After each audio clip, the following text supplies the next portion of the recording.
And let me just, really quick, Where are you going? take a lap around the studio. How far he has come.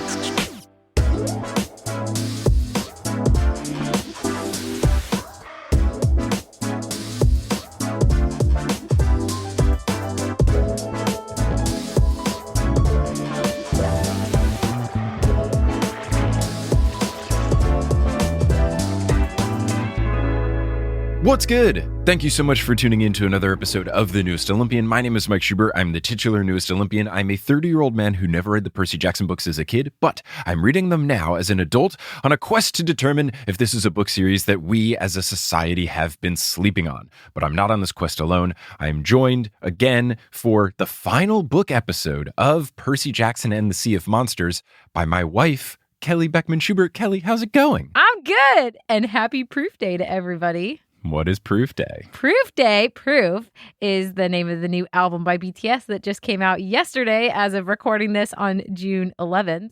So everybody should go and give it a listen. It's an anthology album. So if you're not familiar with BTS, it's kind of like their greatest hits album, and you can kind of just see what they're about. Also, they have a couple of new songs on there, and it's amazing. They're not paying you to say this. I wish they were. It's a great little ad read. They don't need me to pay me to say I think they are pretty well established. They're set. They're good to go. We're here in the studio. Recording in person. Ready to close out the Sea of Monsters. How do you feel? I feel great. Great. Shall we get right into it? Let's get into it. Cool. So where we last left our heroes, Percy read a very interesting letter from his dad that said, brace yourself. So it's the next morning and everyone is hyped for the race, but everyone is also on edge at the possibility of another attack from demon birds. And I think that that's very funny. Yes, very funny. Also, I noted, because I listened to the whole book recently, that they thought they were pigeons first time around. Mm-hmm. And so I'd like to clear the pigeons' names. Pigeons are awesome. We're a very pro-pigeon podcast here. Pro-pigeon. It's very well established. Pro-pigeon, anti-seagull on the Newest Olympian. They're the worst bird. Pigeons are the best. Pigeons are the best bird. Pigeons are the best. They're ubiquitous everywhere. Everywhere we go. India, Thailand, Italy. Everybody's got pigeons. And what we have to say about Indian pigeons, I want to tell the story of what happened to Sal, our friend who we were celebrating his wedding with his now wife Priya, and we hung out in India a couple of days after the wedding with them at this very nice resort in Goa. And there was this bird that just kept making the same noise over and over and over again the entire 3 days we were here. So eventually Sal asked a person working at the resort, what animal what is making that noise? Yeah, he just said, what is making that noise? And the guy turns to Sal and goes, sir, those are birds, and then has a big ear-to-ear smile on. Just an absolute troll job. And then he got a book of Indian birds and gave it to Sal, and we very nerdily read this book by the pool, and they had a whole section of pigeons, and there were some really cool Indian pigeons. The bird making the noise was not a pigeon. No, it was a coel, because the name of the bird is named after the sound it makes, which just does sound like coel. And let me tell you, sounds kind of cute at first. When it makes that noise all day, every day, for 3 straight days, every couple of seconds, it gets old really quick. It's a very incessant bird. And there was one of them on the island in the Maldives too. Oh my gosh. I'm like, how did you get here? Where did you fly from? Can you please go back? You are the most annoying bird. And he'd like post up right behind us. We would like sit on the beach kind of near the spa area. I can only imagine that the people in there trying to like relax in the spa, getting a massage, were just ready to strangle this bird. Yeah, very annoying bird. So in addition to being anti-seagull here, we are also anti-coel on this podcast. Anti-coel. Pro-pigeon. Mm-hmm. Anyway, let's get back to the book before I get more 1-star reviews about taking too many tangents. Now, it's a valid concern for people to be afraid of demon pigeons, but there are none gathering, and it's also a gorgeous day. Percy can really tell that the fleece is working its magic on the camp. Everything feels back as it should be, where all the weather is perfect and everything smells and looks beautiful. But despite this, Percy feels like trash because he couldn't sleep last night. Instead, he spent all night thinking about that one awkward thing he said in second grade. No, it was because he's wondering, what does brace yourself mean? Dad, this is so unhelpful. Narrator Percy says, quote, I mean, he goes to the trouble of writing a letter and he writes 2 words, and I decided to run the numbers. Brace yourself is 13 characters if you don't include the space. Addressing the envelope was 65 characters, not including the spaces. So it is 5 times more effort to address the envelope to Percy than it was to write the message within the envelope. Now, another thing I need to point out here is something you pointed out when you were reading it, is if you look at the address of the letter, it is written to Percy Jackson at Farm Road 3.141, and that's the address of Camp Half-Blood. Look at Uncle Rick getting a pie joke in there. Little pie joke in. Little pie joke. I imagine that they make strawberry pie there. Amazing. Yeah. Oh, no. Now I think we should make this canon that they sell on the side to make money for the camp. They sell strawberry pies. Well, they already do sell the strawberries to fund the camp. So Yes. I wouldn't be surprised if they make all strawberry related things. Strawberry jam, strawberry pie, strawberry preserves. When I read it, I thought that they meant they exported their strawberries to places to make things. Yes. I also think now that the Satyrs run a strawberry pie stand across the road from Half-Blood Hill. Yeah, it should be one of those things where they just sell all different things made with strawberries, and pies are one of them. I support this. Yeah. I think it'd be great. Mm. Anyway, Percy tries to take Martha's advice and give Poseidon the benefit of the doubt. Maybe he had a reason where he needed to be vague, or maybe he could sense something big was coming, but not exactly what.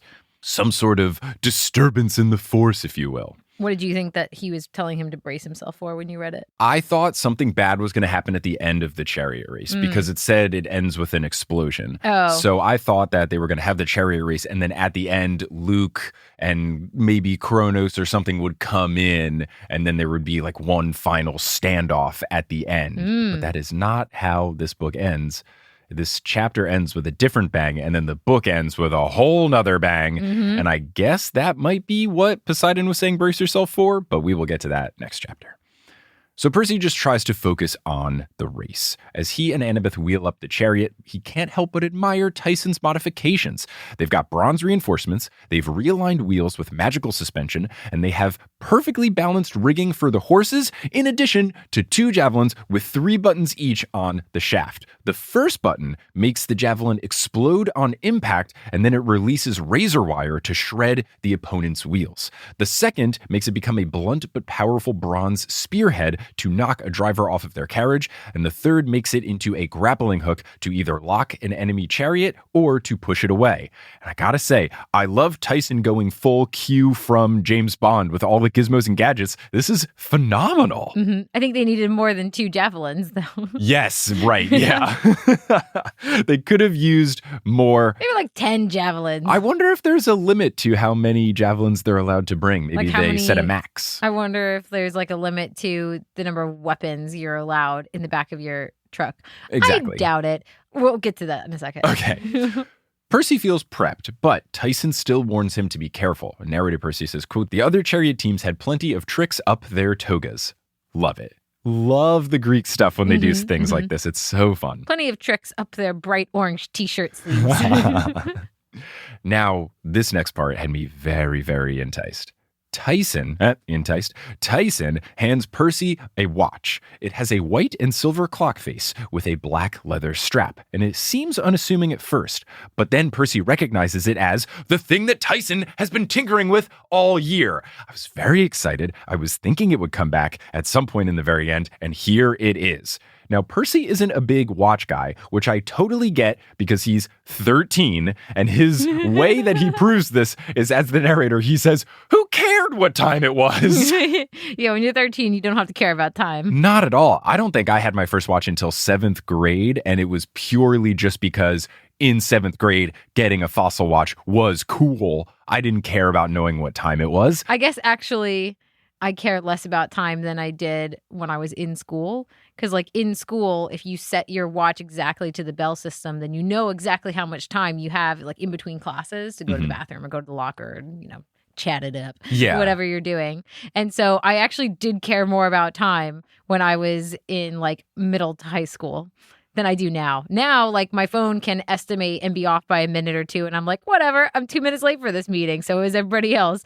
So I guess I cared more about like exact time. Like I would set my watch to the bell, and like I remember my watch was a little bit slow, and so every morning I would reset it as the first bell rang. I'd reset it so I knew exactly, so I would never be late to class. You big old nerd. It definitely makes sense in high school. In middle school, I didn't have that many different teachers or didn't have to walk very far, whereas high school, you've got classes all over the place.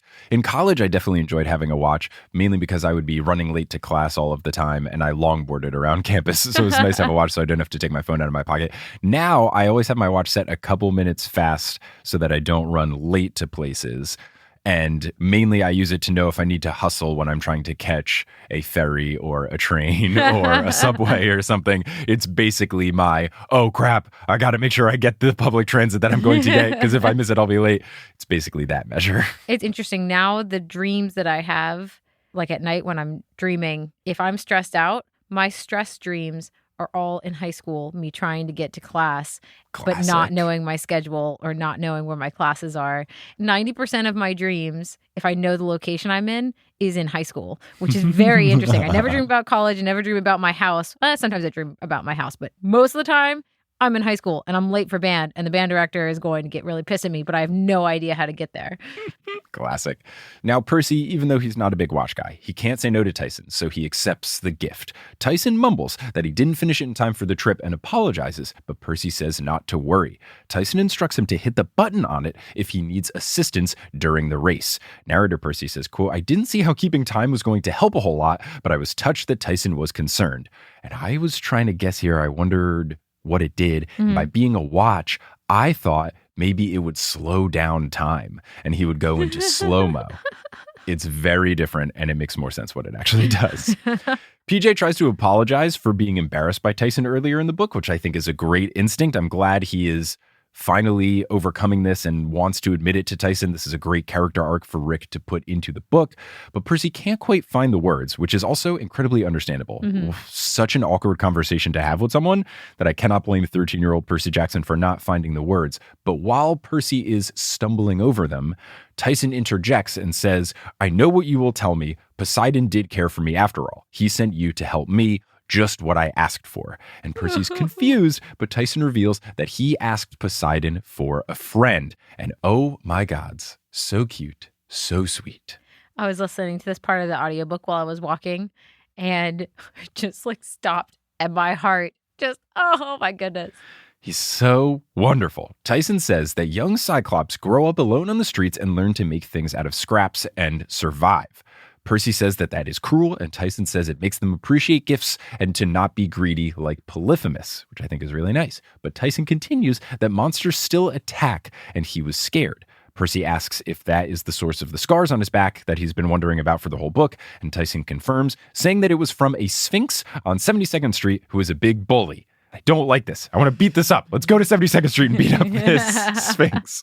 I was wondering, is there some building on 72nd that's up near like the Natural History Museum? It'd be kind of interesting if there's like one of those big buildings that has like a statue outside of it that looks like a Sphinx. You know what Sphinx is on 72nd Street? What? The Met. The Sphinx in the Met. Oh. Yeah. That's got to be it. Let me look real quick. I'm pretty sure the Met is around 72nd. The Met is actually on 82nd. Okay, but still. I mean, he could travel like 10 blocks. The Sphinx could live on 72nd and then goes to work at the Met, being in the Egyptian wing from 9 to 5. He's a 9 to 5 job. Yeah, it's his job. Yeah. Sit and chill. So apparently Tyson then prayed to Poseidon, and the Merryweather people then found him.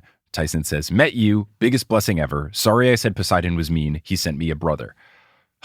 Tyson, you can't keep doing this. You can't keep getting better. So sweet. How is it possible? Annabeth calls for Percy since the race is about to begin. Percy tries to tell Tyson something, probably again apologizing for being embarrassed by him, but Tyson tells him to go, and Percy says they're going to win the race for him.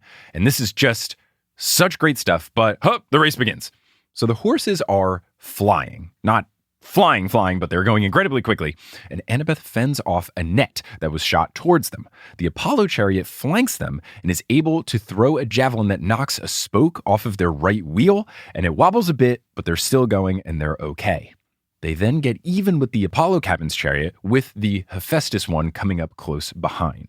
The Ares and Hermes chariots are in the back, with Clarice and Connor Stoll fighting sword versus javelin, which feels very on brand for the two of them. The Apollo driver yells, "You're mine," and then Annabeth utilizes the big, blunt object version of one of the spears, and it knocks this first-year camper driver of the Apollo chariot into his teammate, and they both go tumbling out of the chariot, and the horses get spooked and head towards the stands, scattering the onlookers. They then jump over the corner and head to their stables, dragging the upside-down chariot behind them. And now we're out of javelins, which is why I said we needed more than 2. I thought she only threw 1 so far. She just deflected the net with 1. And then she lost it completely? I assumed she threw it at the net. Okay. To like mid-air intercept it.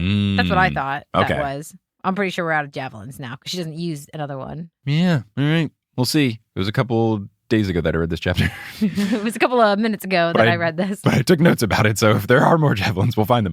They enter the final lap, and the wheel is not sounding great, and it's certainly slowing them down. The Hephaestus cabin's chariot is gaining behind them. Beckendorf grins, and he pushes a button on his console, and steel cables shoot out of his mechanical horses and start winching Percy and Annabeth's chariot. First of all, this seems unfair. Mechanical horses, is somebody regulating the speed of these horses? How do we know that they're not like super fast horses or flying horses? So unfair that he's using mechanical horses, but also I love Beckendorf. Yeah, I feel like everybody's got their advantages. I mean, Percy, by being the son of Poseidon, is the son of the god of horses, so he can communicate with horses. I feel like everybody has some sort of unfair advantage going on that it kind of just all neutralizes. Yeah, and I guess I'm starting to wonder, why don't they use flying horses? Where are the Pegasi? Maybe in a future race. Maybe we'll have the white Pegasus and the black Pegasus riding together in a future chariot race. Who's to say? Flying chariot races, that sounds like fun. Sounds like a lot of fun. Sounds more dangerous. Oh, for sure. So Percy calls to Annabeth that they should switch positions so Percy can use Riptide. He uncaps Riptide, and he slashes through the cables like they are nothing. They shoot forward a bit, but the Hephaestus cabin gets even with them, and Beckendorf slashes at Annabeth, and Percy parries away the blade with Riptide. Percy sees that they are approaching the last turn, and he just doesn't feel like they are going to make it unless they take out the Hephaestus chariot. And Percy also recognizes that he's got to protect Annabeth because although Beckendorf is a nice guy, he would still send them to the infirmary if it meant winning the race. And this is something I can get behind. I like someone who is a nice dude, but when it comes to being competitive, takes it very seriously. This is how I kind of am in any sort of competition. I will be very nice, but within the confines of the game, I want to destroy anyone in my path. And then once the game's over, I'll give hugs and shake hands and say great game. But during, I will be very mean. So I was very happy for even more vindication because Beckendorf, in what I guess is becoming his catchphrase, says, "See ya, Percy." Love this. Feel very validated of my choice of ending catchphrase of my podcast. He says, "See ya, Percy. Here's a little parting gift." And I like this. I like the trash talk from Beckendorf. I really hope we get to meet him more in book 3. He throws a leather pouch into Percy and Annabeth's chariot. It sticks to the floor and it starts emitting some green smoke. Annabeth yells, "Greek fire." And immediately I said, "Okay, Annabeth, you're going to have to elaborate here. I don't know what this means." And no further explanation is needed for Percy, though, because he has heard stories about what Greek fire can do, and he figures they have about 10 seconds before it explodes. I really want to talk to Dr. Moya about this to see if Greek fire is some sort of thing or if it's just something that was made up for this part of the race. I guess my only reference for it is actually from Game of Thrones. I'm pretty sure they call it Greek fire and that it's like a green fire and it's super hot and super combustible and water doesn't put it out. So it's a grease fire is what you're saying. Which grease, like Grease, like you're not supposed to put water on a grease fire. You're supposed to use a blanket. But grease, Greek, So Annabeth clamors for Percy to get rid of it, but he can't. Beckendorf is still keeping Percy busy with sword attacks, and if Percy lets his guard down, Annabeth would get sliced, and then they would crash. So Percy tries kicking the bag away, but he can't. It's just stuck. But then Percy remembers the watch, and I got very excited. He doesn't know what it will do, but he just hits the stopwatch button on it anyway, and it begins to expand. And it becomes a 4-foot wide bronze shield with an engraved design on it that Percy says he didn't have the time to examine. So I figured, all right, we're going to learn about it later, and I'm very excited about what it's going to be. and it also has leather padding. Narrator Percy says, quote, "All I knew, Tyson had come through." And I love this because first, it rhymes. Second, it's very sweet. And three, as a Northeast boy as well, I always say come through to the point where you wonder about why I say it. And it's just a Northeast thing. I'm sorry. Interesting. But yeah, I always tell people, yeah, come through. And you've definitely made fun of me. Why do you always say come through? Yeah. You should listen to Eric Nam, who is a Korean American artist that I really like. He has a song called Come Through. And whenever I listen to that song, I just think about you because you say it all the time. It's just nice. It's a fun way to invite someone to a thing in a no worries if not way. Yeah, we're having people over, come through. I don't know. I just feel like it's nice to invite someone, but also say, even if you come for just 30 minutes or so, I would rather see your face for a brief period of time than not see your face at all. Percy raises his newfound shield to defend the blade attack from Beckendorf, and it shatters Beckendorf's sword into pieces, which is incredible. Well done, Tyson. Well done, Tyson, indeed. Beckendorf is stunned, and that allows Percy to deck him with the shield. PJ's about to go after the driver when Annabeth calls out that the Greek fire is sparking and it's getting really bad. So Percy uses Riptide like a spatula to flip the pouch holding it into the Hephaestus chariot at the driver's feet. The driver yelps and dives out of the chariot, which soon explodes into green flames. The metal horses bug out and turn the wrong direction, which makes Clarice and the Stolls have to swerve out of the way to avoid them. Excellent. So fun. What a funny use of Riptide as giant spatula. I imagine him here as like a SpongeBob character using his spatula as like a weapon, flipping patties around. Annabeth grabs the reins for the last turn, and the chariot doesn't topple against all odds. They cross the finish line. The crowd goes wild, and their friends pile in and start chanting their names. But immediately, Annabeth yells that Tyson was also a key to their success. This is superb. She says, quote, "We couldn't have done it without somebody else. We couldn't have won this race or gotten the fleece or saved Grover or anything. We owe our lives to Tyson. Percy's." And then Percy finishes her sentence with, "Brother, Tyson, my baby brother." I love this. It's very sweet. Annabeth did get dangerously close to revealing all of the truth behind the quest, which they were trying to keep quiet, so it wasn't clear that they had escaped from the camp, which would be grounds for expulsion. But that aside, I am very, very happy that Percy very publicly, and as narrator Percy, clarifies as loud enough for everyone to hear, openly, proudly calls Tyson his little brother. His baby brother. So sweet. This is such a pro Tyson chapter. It's wonderful, which for me, at the beginning of the book, I was mad at Tyson because he had replaced Grover as the third in the threesome, and I was very upset with him. And then as it went on, I was like, maybe we can have 4 friends. So this causes Tyson to blush, the crowd to cheer, and Annabeth to plant a kiss on Percy's cheek, which makes the crowd and me roar even louder. Yes, let's go. Huge, especially 13 kiss on the cheek. That's pretty big. That's a step above holding hands. That's a step above arm around the shoulder. Whew, big stuff, big stuff. Then the Athena cabin lifts all 3 of them to the winner's platform where Chiron awaits them with laurel wreaths. Impeccable stuff. And we finally get a purely happy chapter. Everything was happy. A full chapter where nothing bad happened. Yeah, the only drama here was friendly competition drama. Friendly competition drama and a weird, ominous letter. That's the worst that happened in this chapter. We finally get a happy chapter. Don't worry. Chapter 20 will kind of change things or at least make things very interesting. But before we get into chapter 20, we're going to take a little bit of a break for the sea of sponsors. The final sea of sponsors. We will be departing the seas and going to the new mid-roll break next book, The Titan's Purse.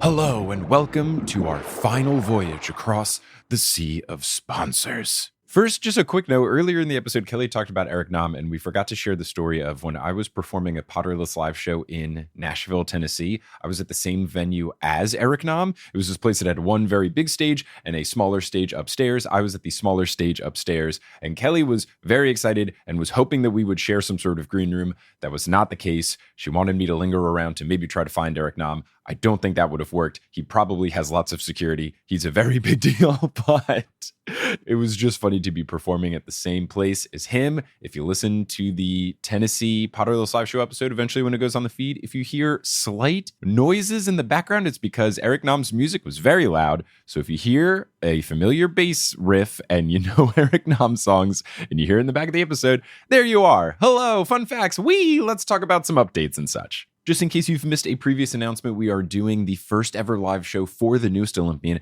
in just under 2 months. We will be performing TNO Live in New York City on August 24th, and I'm incredibly excited for it. The show will have some of your favorite guests. The tickets are already about 40% sold out, so get up on it. Go to thenewestolympian.com/live, and you can get tickets right now. I'm hoping that we can get it live streamed. I do not have an update on it yet, but if we do get that set up, I will announce it. But if you are in or near the New York City area, or you want to take a trip to New York and have a fun time, go to thenewestolympian.com/live and get your tickets to the August 24th show right now. And if you live anywhere on Earth, you would get access to a very special live stream show that we will do if we hit 1,000 patrons. If we hit 1,000 patrons at thenewestolympian.com/Patreon, Stephen Parra and I will do a Hades the Video Game live stream. We will start from a brand new save file. I will be playing. Stephen will be my man in the chair / color commentator when I am too busy focusing on playing the game to be entertaining on a stream, but it'll be a very fun stream. We'll see how far we can get after a couple hours of play. Maybe we'll do a part 2 situation, but no matter how it shakes out, if we hit 1,000 patrons, we will do this, and it'll be a very fun streamed event that everybody can watch. So go to thenewestolympian.com/Patreon if you want to help make that happen. And let's give a shout out to the folks who are helping to make that happen, the newest members of our team. So shout out to our newest God tier patrons, Sierra Alden, Sneaky Skittle, yes, there was an underscore between those, Brock Jacobs, Ina Batung, Abby Donahue, Stacha Yunt, and Yomi. And shout out to our newest demigod tier patron, Emma Letson. Thank you all so much for your support. May Hephaestus bless you to make sure that your laptop never gives you one of those blue screen of death type situations. Speaking of support, I want to thank Multitude for having us as a part of the collective. There's a whole bunch of wonderful podcasts that Multitude makes. I help make a bunch of them. I make this show. I made Potterless, which has 200 plus episodes in the back catalog if you're looking for something to plow your way through. I help make Horse, a comedic basketball podcast. I help make Meddling Adults, a comedic, nostalgic game show for charity. And you can listen to all of them at multitude.productions. And if you want something different, maybe you already listen to these shows, maybe you're tired of me, maybe you want a real play D&D podcast that is very fun, you could check out Join the Party. This show stars a bunch of Multitude folks just having a good time, making each other laugh each week while playing tabletop RPGs with genre-pushing storytelling behind them. If you want a classic D&D medieval type story, you can check out the first campaign. If you want a more modern superhero-based story, you can check out the second campaign.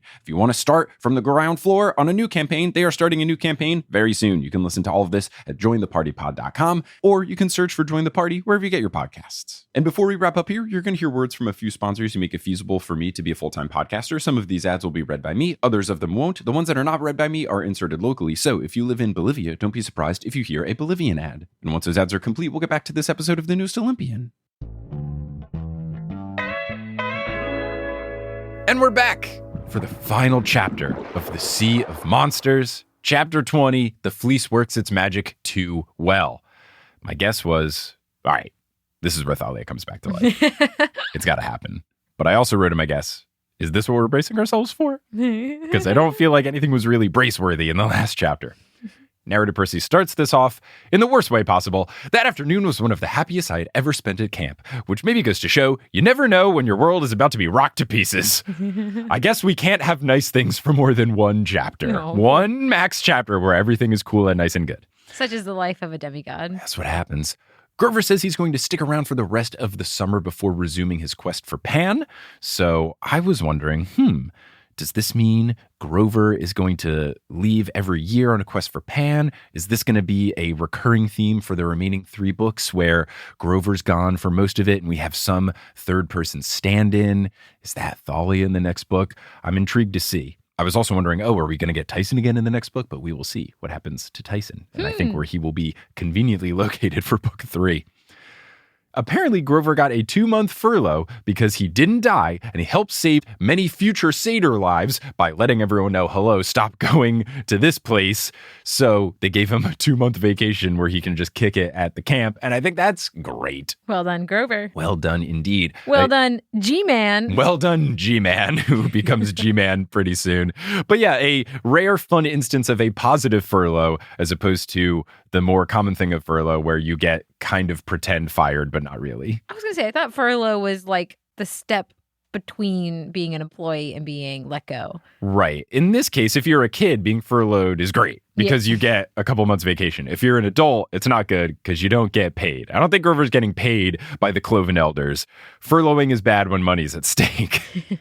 The Cloven Elders, though, also gave Grover a new set of reed pipes, which I thought was very cool, but the narrator Percy lets you know this is not very cool because Grover keeps playing the YMCA, a horrible reed pipe song choice. The Hilary Duff of the past was way better. The YMCA on reed pipe? Yikes. Doo-doo. Do, do, do, do, do, do, do, do, do, do. I also just imagine it sounding exactly like a recorder. Just the third grade recorder. I know reed pipes sound differently, but when Percy describes Grover's awful reed pipe playing, I just imagine it is 7 recorders all tied next to each other. Harmonizing together. Exactly. Now, Grover plays it for the strawberry plants, but they get angry at this playing and try to strangle their feet. Pretty funny. Grover then tells Percy that he could end their empathy link now that they are together, but Percy says he wants to keep it. Grover protests, well, that means if I get in danger again, you would be at risk again. And Percy says, calling him G-Man, he says, if you were in trouble, I would want to know and I would want to help. Look at this great friend, Percy Jackson. Look at him go. It's like an equal risk for both of them, though. Percy's life is in danger just as much as G-Man's life is in danger. Right, but at least... P-Man and the G-Man. Right, but the what man? The P-Man. Oh, I thought you said the B-Man. It's like there is no B in Percy Jackson. The P-Man, the G-Man. Yeah, P-Man, that's... and the A-Woman. Okie dokie, Kelly. And the T-Sipes. My God. Gross. Grover returns to playing YMCA for the plants. Narrator Percy says, I didn't need an empathy link with the plants to know how they felt about it. Great. Stellar. Incredible. Later at archery class, Chiron tells Percy that he cleared his name at Merryweather Prep. Nice. And the way he did it is he got them to believe that the damage was created by a furnace explosion. And Percy goes, how the heck did you do that? And Chiron says that he manipulated the mist. And he says that one day he will show Percy how to do it. And I really hope this comes up in the books because that would be really fun. I'm intrigued. I want to know more about the nuts and bolts of how some of the magical things work, and knowing how the mist functions, I think would be really interesting. Thank you for not saying anything.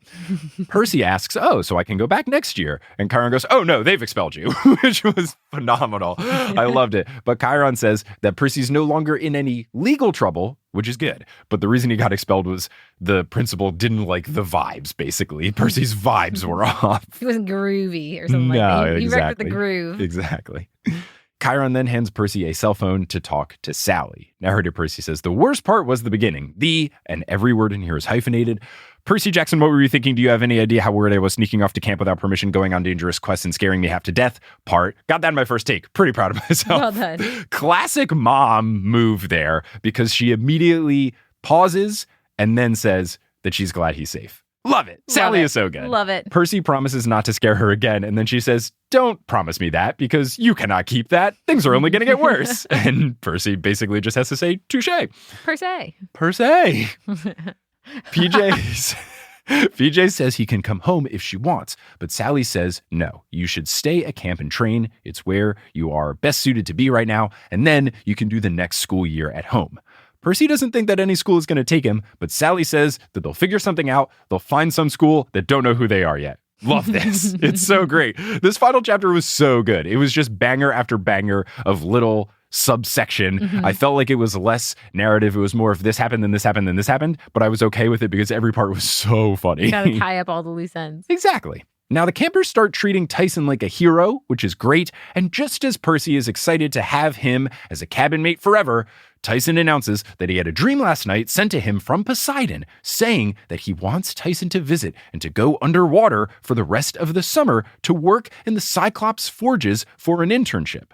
And Percy's a little jealous. I'm not surprised. I can see it. It completely makes sense. But more so than being jealous, he's just sad that Tyson's not going to be around, which is really touching. And I'm sad now, too, because I'm like, what about my new friend? Now I get a new friend? I don't want a new friend. Well, you're going to get another new friend that you better get ready to start liking. Tyson says he's leaving immediately. Percy says he is seriously happy for him, kind of swallows his pride, his jealousy, whatever. Tyson's voice trembles as he says, "Hard to leave my new brother, but I want to make things. Weapons for the camp. You will need them." And Percy knows that he's right. And I was hoping reading this that could help Percy with his jealousy. And also, Percy's probably best off being at camp in terms of safety and training. I don't really know what he would be doing with Poseidon. It feels like he's got his water powers pretty locked in and he's able to figure them out on the fly. Whereas I think it would be nice for Percy to spend an entire summer, hopefully this time, with Chiron, just learning more things, talking about what it means to be a demigod, what kind of danger he may face, as opposed to just kicking it with dad under the sea. Well, also, he mentioned that when he was fighting Luke, he felt very out of practice. True. And so he does need to practice a little bit more. He needs to train a little bit more. I'm surprised that Chiron doesn't assign them off-season exercises, like different sports over the summer. Would give us off-season schedules that we had to like run a certain number of miles a day and do weightlifting a certain number of times a week. I'm surprised they don't have like sword fighting in your bedroom videos with like Chiron doing an exercise video that you might see on YouTube with like, now parry left, now thrust right. Percy and Tyson have a cute back and forth where Percy says that Tyson will make the best weapons and Tyson tells Percy to use the shield well. It's just so pure what they have. I love it. This ends with Tyson saying, quote, "Save your life someday." And he says it with such conviction that it makes Percy wonder if Cyclops can see the future. Very interesting. Interesting. Now, just when you think this couldn't get any better, Tyson takes Rainbow the hippocampus out to sea to go to Poseidon. And, oh man, so good. He's going out to sea. Out to sea. Percy then pushes the watch button and he further examines the designs in the shield. I'm very glad he did this because I was very intrigued when Percy yada-yada'd over the design. Now here's what's in the design. Annabeth slaying a Laestrygonian dodgeball player. Percy fighting the bronze bulls. Tyson riding Rainbow towards the Princess Andromeda. The CSS Birmingham blasting cannons at Charybdis. And Tyson fighting off the Hydra while holding a box of monster donuts. How does Tyson keep doing this? He's an artist. How does he keep getting better? I know. He's so like 10 chapters ago, I thought, all right, he's reached max cool, max great, max perfect. He's continually outdoing himself. It is flabbergasting. He's amazing. He's so good. He's so amazing. Man, I had previously said if anyone said they didn't like Grover, I would be alarmed. I still believe that. Maybe we will get more Grover stuff later. But right now, I think I would be more surprised if someone said, I don't like Tyson, more than if someone said I didn't like Grover. I just think he's so wonderful and great. How could anyone dislike Tyson? I know. He's amazing. So lovable. Cannot wait to see him find his way into the Disney Plus show. Season 2. Ooh. That'll be a really interesting casting. Mm-hmm. I wonder what they'll make him look like. It'll be some fun CGI stuff to make him a Cyclops. I'm super stoked. Yeah, I've always been wondering, how big is his one eye? Is it the size of a regular eye? Is it the size of two eyes? Does it take up his whole head? I think it's open to interpretation, but most often when I've seen Cyclops, it's a pretty big eye. It's like a big eye. Yeah. It's not just one regular eye, but in the center. Yeah, it's not Mike Wazowski levels where he is mostly eye, but I do think it would be a chunky eye. A large eye. Percy knows Tyson will have a great time underwater, but Percy is sad because he knows how much he will miss him. And this is just too much. I was having too many emotions. It's just so sweet. Their brotherly love is so wonderful. Percy then talks to Grover and Annabeth about the whole Tyson thing, but Chiron has already filled them in. And that night, there is a storm, but it parts around the camp like storms used to, as we saw earlier. So things are working and are back to normal. but Percy is still having some bad dreams. And in one dream, Kronos' voice comes in and says, "Polyphemus sits blindly in his cave, young hero, believing he has won a great victory. Are you any less deluded?" And then he laughs, so I imagine, just slowly fading out. The K-drama I'm currently watching right now, one of the characters just has the most comically villain laugh that there is. It's hilarious. That's what I imagine the laugh sounding like. I believe you. Narrator Percy then says, "Then my dream changed. I was following Tyson to the bottom of the sea, into the court of Poseidon. It was a radiant hall filled with blue light, the floor cobbled with pearls. And there, on a throne of coral, which I think is very cool, sat my father, dressed like a simple fisherman in khaki shorts and a sun-bleached t-shirt. I looked up into his tan-weathered face, his deep green eyes, and he spoke 2 words. Brace yourself. Very cool, but also, can we get a little bit more help here, Poseidon? Just a tiny bit more context.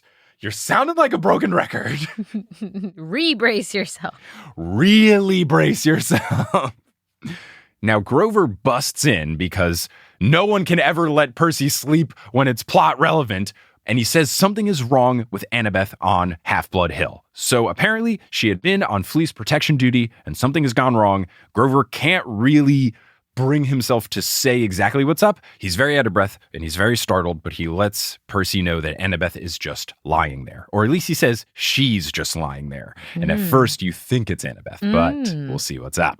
It's dawn, and Percy and Grover just start running to the hill, and they can tell that word is spreading through camp, and Chiron gallops up behind them, and he asks Grover if it's true, and Grover confirms. So they get to the top of the hill. The fleece is still there, but the sky is blood red, which is very ominous. Chiron curses Kronos, saying that he tricked them into giving him another chance to control the prophecy. And again, I was just feeling very sure of my prediction that I already had from way back when, just when I had come up with some sort of thing of, maybe Thalia is going to come back. But over the course of this book, I felt better and better about it. And I'm really thinking here, it's got to be Thalia coming back to life. Chiron says, as the chapter title let us know, the fleece did its work too well. That's the episode that I was on, was the one where you realized that it was Thalia. And I was just like, no faces, make no movements. Right. And I need it to be clear that you didn't spoil what we're about to see. We can talk about it once we get to the review. Okay. But I don't think you spoiled it. You just helped plant a seed that I think I would have picked up on based on the stuff I've picked up on this book. Yeah, probably so. Also, I'm 30 and this book is for 12-year-olds. Yes. Now, they get to the scene and there is a girl unconscious on the ground and another girl in Greek armor kneeling next to her. I was very much hoping that the armored person was Annabeth, because if Annabeth was knocked out and Thalia was just up and at him, I would have been very confused and alarmed. Percy is angry, but he's also confused. He wonders if Annabeth was attacked, and if so, why is the fleece still there? I love that that's the source of his anger. Who hurt my soon-to-be girlfriend? So the tree looks fine, and Chiron says, quote, "It healed the tree, and poison was not the only thing it purged." Come on. It's got to be Thalia. It's got to be Thalia. I just wrote my notes real big. Thalia! So Annabeth is the one in the armor, and she runs to Chiron and says, she, just suddenly there. Annabeth has tears in her eyes. Percy rushes to the unconscious girl, and Chiron calls for him to wait, but Percy kneels to get a good look. Narrator Percy says, quote, "She had short black hair and freckles across her nose. She was built like a long-distance runner," which I think is a fun way to describe someone. Built like a long-distance runner, lithe and strong, and she wore clothes that were somewhere between punk and goth, which felt kind of like Uncle Rick not really knowing the difference and just kind of threading the needle. A black t-shirt, black tattered jeans, and a leather jacket with buttons from a bunch of bands I'd never heard of. So this is definitely the person from Percy's dream, and this is also definitely a very cool person from 2006, 2007. Percy knows that she isn't a camper, but she looks familiar. That's because she was in your dream, Percy. Grover comes closer and is in disbelief, which is a good sign if you're me thinking that this is Thalia.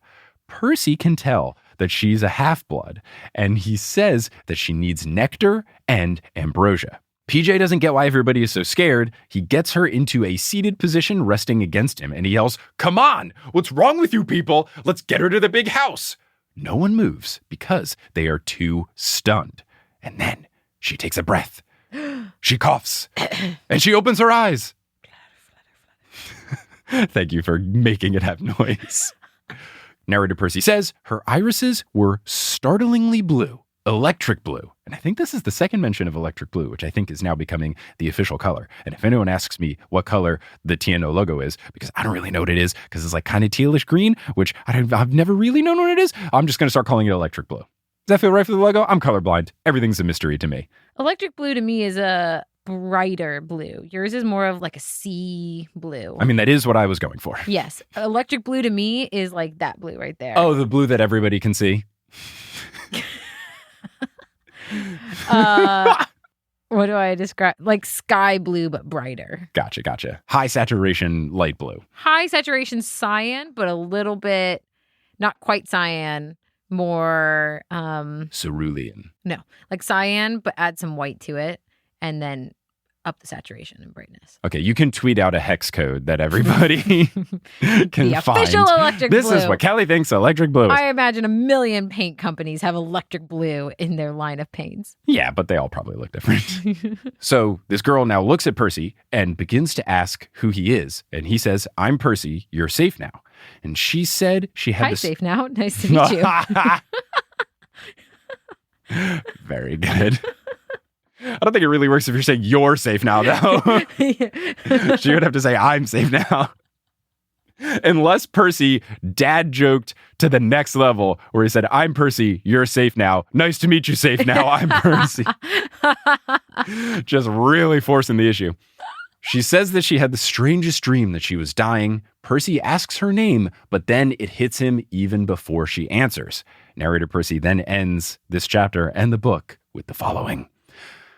The girl's blue eyes stared into mine, and I understood what the Golden Fleece quest had been about. The poisoning of the tree, everything.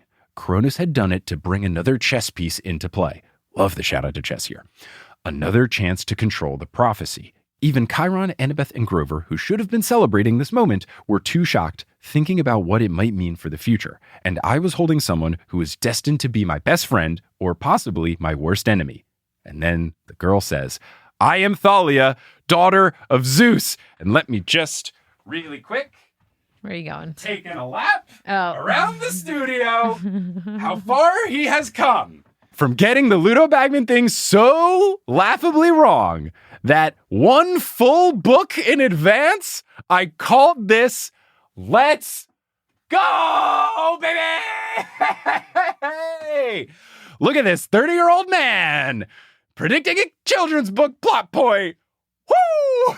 Don't worry, you've gotten plenty of other things wrong. Indeed I have, but this is the biggest swing that I took, and I got it right, and I feel great. I was so upset when you did that. I was so upset. I felt so guilty because what I had said in that episode, flashback to the last time that I was on at the very end of The Lightning Thief, we're talking about Percy's mom, and I was telling you about a conversation I'd had with my sister where whenever she reads about somebody's death in a YA novel, she knows that they're not actually dead because nobody dies in YA novels. And you automatically went, oh, Thalia's alive. And I was like, oh my gosh. Obviously, I was talking about Percy's mom.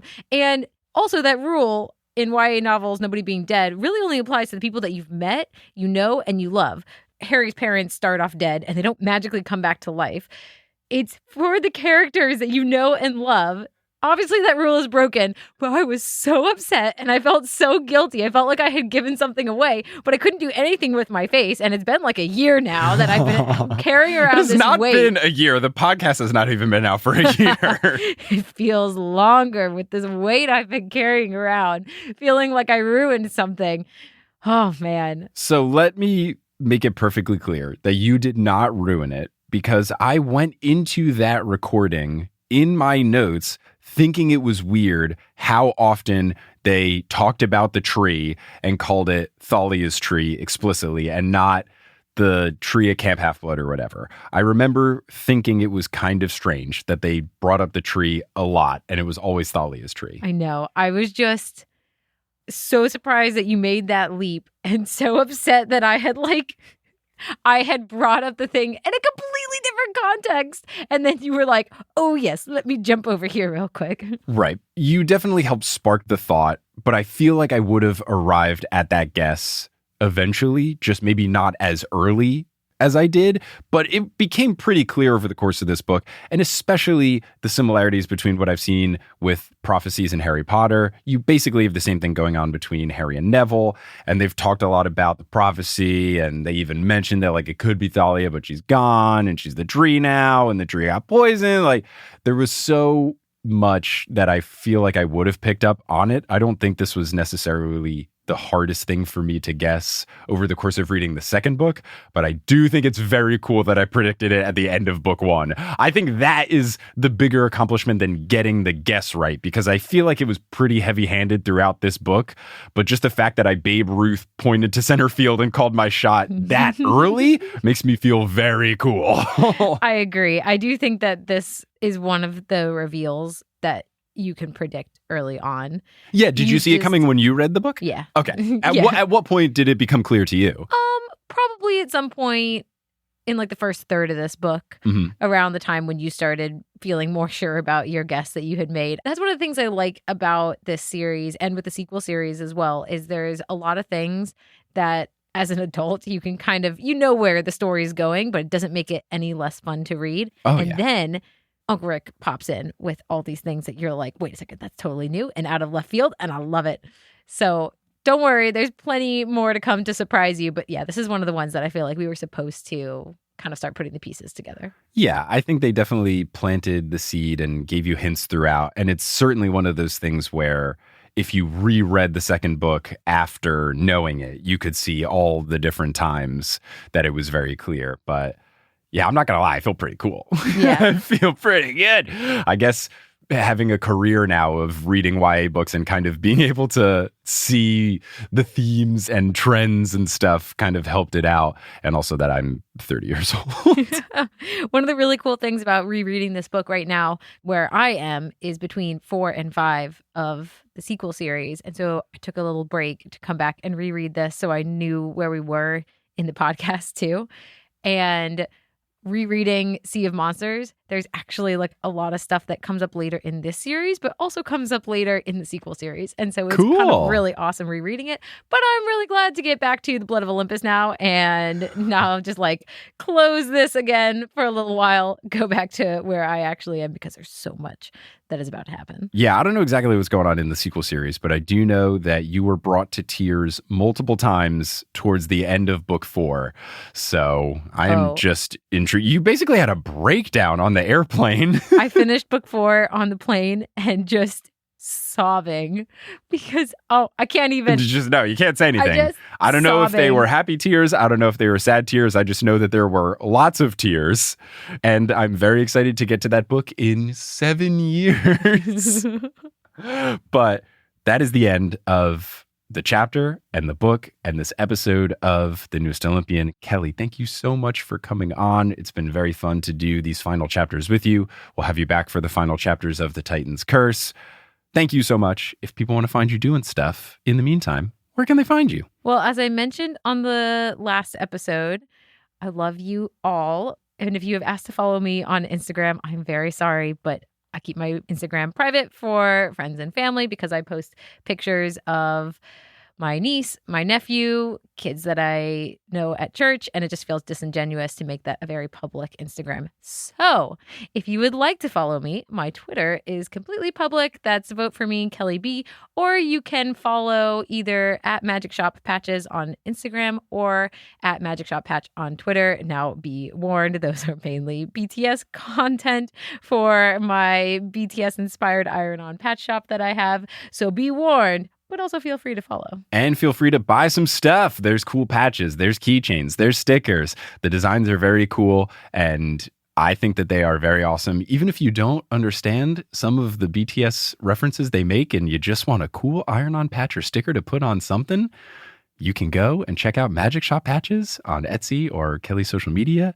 They're very good. They're well designed. Thank you. I put a lot of thought into them, and And I help sometimes, which is nice. Yeah. Mike is very good because we have a very good like back and forth for doing the merch, because you come to me with an idea, I make that idea into something. But I always say you're one of the best design clients to work with, because you know what you know and you know what you don't know, and you're very good at giving direction but not too much of it. And so it's very helpful when I'm designing your merch. You're a wonderful client, but I also kind of use that relationship when I'm designing stuff for Magic Shop patches, because I design something and then I go to you and you tweak little things. You tell me what makes sense, what doesn't make sense. And sometimes I take your suggestions and sometimes I don't, but you're very good at like pointing out once I've been so zoomed in. It's helpful to have somebody who's a little more zoomed out from it.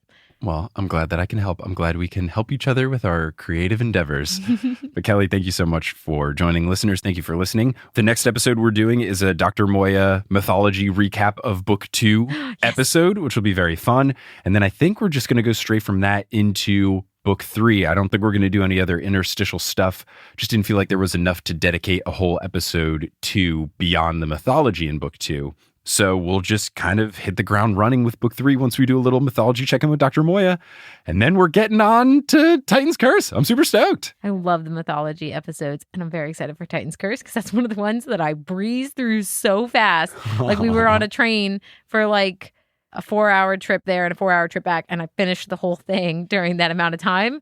And so a lot of it is gone. I'm excited to reread it again. Awesome. Well, thank you everyone again. And until next time when we talk to Dr. Moy about mythology stuff, I'll see you later.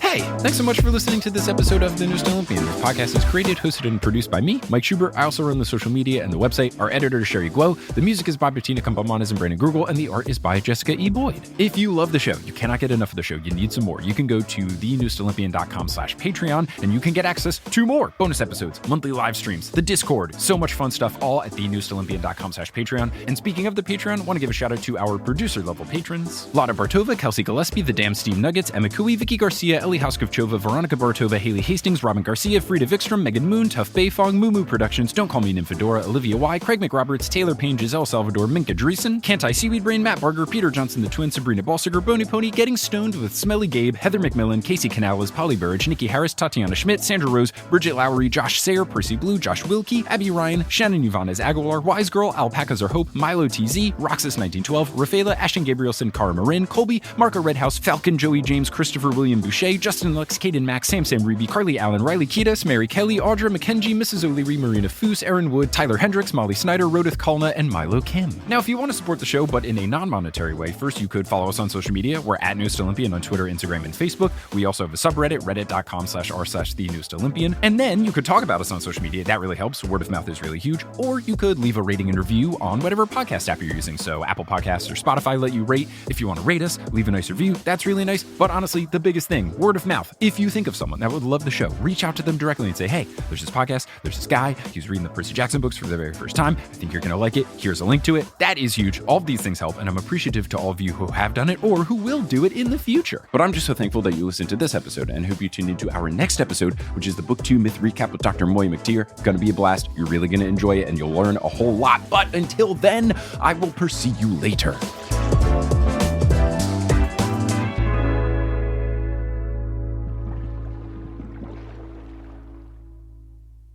Hey everyone, how's it going? It's me, ASMR Mike. So I'm going to do a classic making ASMR sounds segment, but this one's going to be a little different because I'm recording this not in the studio, but in my bedroom. So I've got some different noises going on. Let's have a little bit of ASMR fun. Here is me zipping and unzipping the case that my microphone at home lives inside of.